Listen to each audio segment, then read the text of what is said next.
Since offshore drilling began in the Gulf in 1942, there have been at least a dozen oil spills or accidents reported to date. And most notably, the Deepwater Horizon spill in 2010.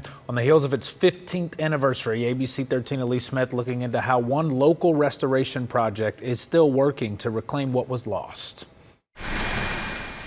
11 offshore oil workers are still missing after an explosion on a rig late last April 20th marked the 15th anniversary of the Deepwater Horizon disaster, an oil spill that claimed the lives of 11 people and spewed 135 million gallons of oil into the Gulf. This is kind of an unprecedented level that we need to restore. To this day, it's the largest oil spill in U.S. history. A Natural Resource Damage Assessment settlement with BP, the Texas restoration area received $238 million to restore for the resources that were injured as a result of that Deepwater Horizon oil spill.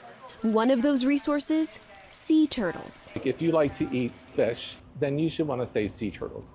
Dr. Chris Marshall has been studying marine life along the Gulf Coast for 23 years. He's specialized in turtle restoration efforts along the Texas coast since the oil spill. Well, the Deepwater Horizon tragedy, even though it was a tragedy, one of the silver linings that came out of that was a lot of funding for sea turtle restoration. And the Gulf Center for Sea Turtle Research has benefited from that. Turtles that are rescued along the Texas coast are brought here to the Wetland Center, where they are nursed back to good health with the goal of being released back into the wild. And I want you to realize what a privilege it is to see that turtle, because it was almost wiped off the face of the earth. The Kemp's Ridley sea turtle is native to Texas. I was even able to meet one currently being treated by Dr. Marshall and his team. The species almost went extinct in the 80s is really a result of people, fisheries, and poaching. And so it's our duty to be stewards of this planet and to try to help recover the species.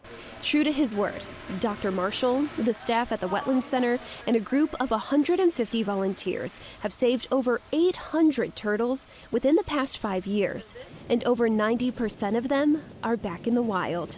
There's even plans to expand the Wetland Center in Galveston by building a new hospital that can also double as a resource for educational outreach. If you have sea turtles in your backyard, you have a healthy ocean. Reporting in Galveston, meteorologist Elise Smith, ABC 13 Eyewitness News.